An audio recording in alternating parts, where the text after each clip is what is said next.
পাচ্ছেন, কিন্তু এক্স-রে তে ওটা দেখতে পাচ্ছেন না। আচ্ছা আচ্ছা। এবং ওটা 2 ডাইমেনশন থেকে আমরা আবার 3 ডাইমেনশনও করতে পারি ডিজিটালি চেঞ্জ করে।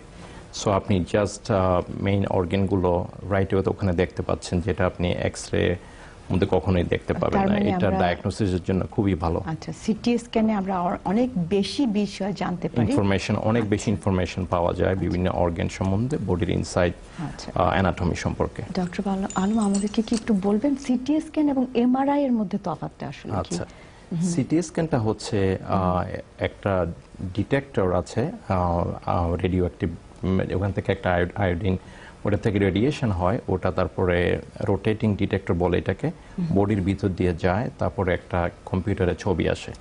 আর এমআরআইটা হচ্ছে ইলেকট্রোম্যাগনেটিক একটা ওয়েবের মাধ্যমে ইমেজগুলো প্রডিউস হয় এবং তারপরে কম্পিউটারে ছবি আসে। আর সিটিটা ভালো আপনার মেইনলি বোনস, চেস্ট, অ্যাবডোমেন এবং ব্রেনের জন্য, কিন্তু এমআরআইটা ভালো হচ্ছে সফট টিস্যু, ব্রেইন, আপনার ব্রেইন দেখতে ভালো, ব্রেইনটা ভালো ডিটেলস দেখা যায়, এবং স্পাইনও ভালো ডিটেলস দেখা যায় সফট টিস্যু, এবং বিভিন্ন জয়েন্টসের জন্য এমআরআইটা ভালো। আজকাল অবশ্য ব্রেস্ট ডিজিজের জন্য এমআরআই করা হয়। এটা হচ্ছে ডিফারেন্স বিটুইন দ্য সিটি এবং এমআরআই।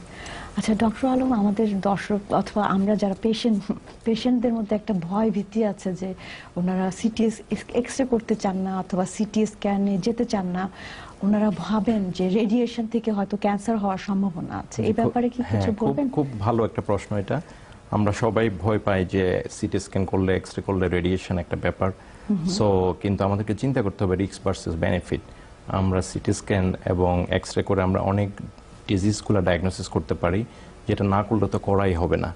আর রেডিয়েশনের চান্সটা আমরা একটা জিনিস বলি যে সেটা হচ্ছে যে আমাদের ব্যাকগ্রাউন্ড রেডিয়েশন, আমরা সবাই একটা রেডিয়েশন পাই, সেটা হচ্ছে বছরে আমরা 3 মিলি সিভিয়ার, এটা একটা ইউনিট আমরা ন্যাচারাল ব্যাকগ্রাউন্ড থেকে পাই, বাসা থেকে পাই,